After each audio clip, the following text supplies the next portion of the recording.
ಅದೇ ಗಣ ಜನ ಸೇರ್ತಾರಲ್ಲ ಮಾಸ್ಕ್ ಹಾಕೊಳ್ಳಿ ಅಲ್ಲಿ ಅಂತ ಹೇಳಿದ್ವಿ. ಜನ ಸೇರ್ತಾರಲ್ಲಪ್ಪ, ನೀವು ಹಾಕೊಳ್ಳಿ. ನೀವು ಏನಾದ್ರು ಹೋದ್ರೆ, ನ್ಯೂ ಇಯರ್ಸ್ ಡೇ ಮಾಡಕ್ ಹೋದ್ರೆ ಮಾಸ್ಕ್ ಹಾಕೊಂಡು ಹೋಗಿ. ಟೆಸ್ಟಿಂಗ್ ಜಾಸ್ತಿ ಮಾಡಿದ್ರೆ ಪ್ರಕರಣಗಳು ವರದಿ ಆಗೋದು ಪ್ರಕರಣಗಳು ಜಾಸ್ತಿ ಆಗುತ್ತೆ. ಟೆಸ್ಟಿಂಗ್ ಜಾಸ್ತಿ ಮಾಡಿದ್ರೆ ವರದಿ ಆಗುವಂತ ಅದೇಪ್ಪ ಟೆಸ್ಟ್ ಮಾಡಿದ್ಮೇಲೆ ಗೊತ್ತಾಗೋದಲ್ವೇನ್ರಿ. ಈಗ ಇನ್ನೂ ಜಾಸ್ತಿ ಆಗ್ಬೋದು, 92ಗಿನ್ನ ಜಾಸ್ತಿ ಆಗ್ಬೋದು. ಟೆಸ್ಟ್ ಎಲ್ಲಾ ಕಡೆ ಎಲ್ಲಾ ಜಿಲ್ಲೆಗಳಲ್ಲಿ ಮಾಡೋದು, ಎಲ್ಲಾ ಕಡೆ ಮಾಡಿದ್ರೆ ಇನ್ನೂ ವರದಿ ಆಗ್ಬೋದು. ಬೇರೆ ಈಗ ಕೇರಳದಲ್ಲಿ ಈಗ 2041 ಇದಾವೆ,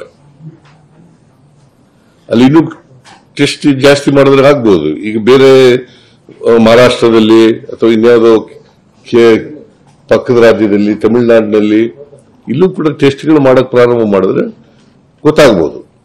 ನಮ್ಮಲ್ಲೂ ಕೂಡ ಇನ್ನೂ 92ಗಿಂತ ಜಾಸ್ತಿ ಇದ್ರೂ ಆಗ್ಬೋದು. ಎಲ್ಲ ಕಡೆ ಟೆಸ್ಟ್ ಜಾಸ್ತಿ ಮಾಡಕ್ ಶುರು ಮಾಡಿದ್ಮೇಲೆ, ಟೆಸ್ಟ್ ಮಾಡಿದ್ಮೇಲೆ ತಾನೇ ಪಾಸಿಟಿವ್ ನೆಗೆಟಿವ್ ಅಂತ ಗೊತ್ತಾಗೋದು.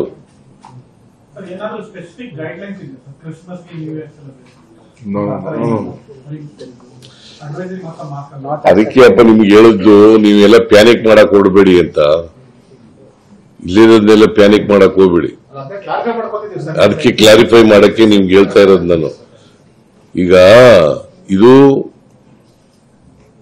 ನಾವು ಭಯ ಪಡಬೇಕಾದಂತ, ಆತಂಕ ಪಡಬೇಕಾದಂತ ಅಗತ್ಯ ಇಲ್ಲ, ಆದರೆ ಎಚ್ಚರಿಕೆಯಿಂದ ಇರಬೇಕು.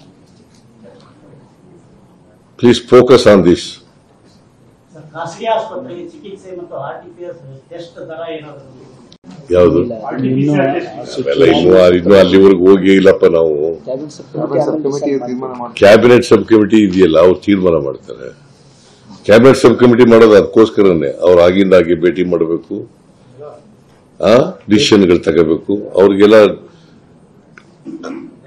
ಹೇಳ್ತೀವಿ. ಇವತ್ತು ಕ್ಯಾಬಿನೆಟ್ ಮೀಟಿಂಗ್ ಇದೆ, ಆ cabinet meeting sub committee constitute ಮಾಡ್ತೀವಿ. ರಿಕ್ವೈರ್ಮೆಂಟ್ ಇದೆ ಸರ್ ಈಗ ನಿಮ್ಮಲ್ಲಿ?